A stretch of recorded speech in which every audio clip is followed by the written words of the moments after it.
Nepal Prime Minister Balendra Shah, who addressed the parliament for the first time since taking office, said his government would seek to resolve outstanding border disputes with India through dialogue and diplomatic engagement, reaffirming Kathmandu's commitment to maintaining constructive ties with its neighbor.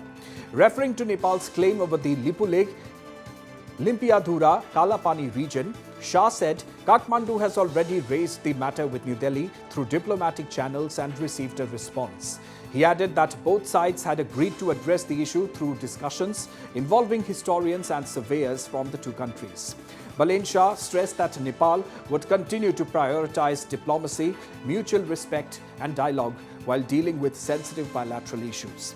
India and Nepal share an open border of around 1,751 kilometers and maintain close cultural, economic and people-to-people ties. However, the two countries have long-standing differences over certain boundary areas, particularly the Kalapani Limpiadhura Lipulekh region in the west and Susta in the south. India has maintained that the disputed areas belong to India and has consistently said that all outstanding boundary issues should be addressed through existing bilateral mechanisms and diplomatic dialogue.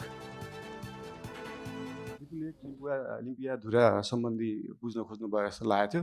Yes सम्बन्धी नेपाल सरकारले official रूपमा diplomatic note Bharat सरकारलाई पठाइसकेको छ र त्यसको जवाब पनि आएको छ। त्यो जवाबमा चाहिँ दुईटै सरकारले आफ्नो इतिहासविदहरू राखेर, आफ्नो सर्वेयरहरू राखेर, आफ्नो भूमि सम्बन्धी जानकारी भएका व्यक्तिहरू राखेर टेबल टक मार्फत यो कुरालाई समाधान गर्ने कुरा भएको छ र यस सम्बन्धी हामीले भारत र चाइनालाई मात्रै नभएर इङ्ल्यान्ड सरकारसँग पनि कुरा गरेका छौँ। उहाँहरूले ब्रिटिस इन्डिया छोड्दै गर्दाखेरिको समस्या अहिलेसम्म हाम्रोमा भइरहेको हुँदाखेरि यसमा चाहिँ इङ्ल्यान्डले पनि सरकार राख्नुपर्छ भन्ने हाम्रो मान्यता हो। यो सबै कुराहरू टेबल टक डिप्लोमेटिक हिसाबले भएर समाधान हुने जानकारी गराउन चाहन्छु। धन्यवाद।